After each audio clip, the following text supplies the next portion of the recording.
امت کو جو اس پورے ملک میں ایک مضبوط امت کی حیثیت رکھتی ہے، ایک جٹ ہو کر، یک آواز ہو کر یہ کہنا چاہیے کہ ہم اپنے باپ دادا کی جائیدادوں کو اس طرح مٹی میں ملتے ہوئے نہیں دیکھ سکتے ہیں۔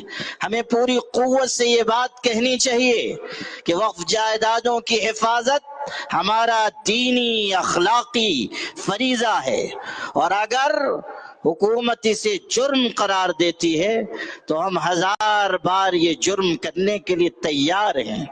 ہمیں صاف کہنا چاہیے کہ وقف جائیدادوں کو ہم یوں بے یار و مددگار نہیں چھوڑ سکتے، اور یہ جو طرح طرح کی کوششیں اور تدبیریں کی جا رہی ہیں اور الگ الگ راستوں سے وقف جائیدادوں کے گرد گھیرا تنگ کیا جا رہا ہے، ہم اسے کسی قیمت پر قبول نہیں کریں گے۔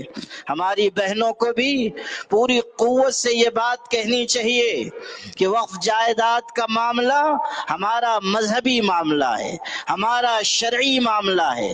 جو لوگ یہ کہتے ہیں کہ وقف کا معاملہ مینجمنٹ کا ہے، وقف بورڈ کا ہے، مذہب سے جڑی ہوئی چیز نہیں ہے، وہ غلط کہتے ہیں۔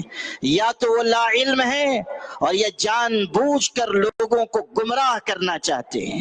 یہ خالص مذہبی اور شرعی چیز ہے، اور ہم اس ملک میں اپنے مذہب کی آزادی کے ساتھ جینا چاہتے ہیں۔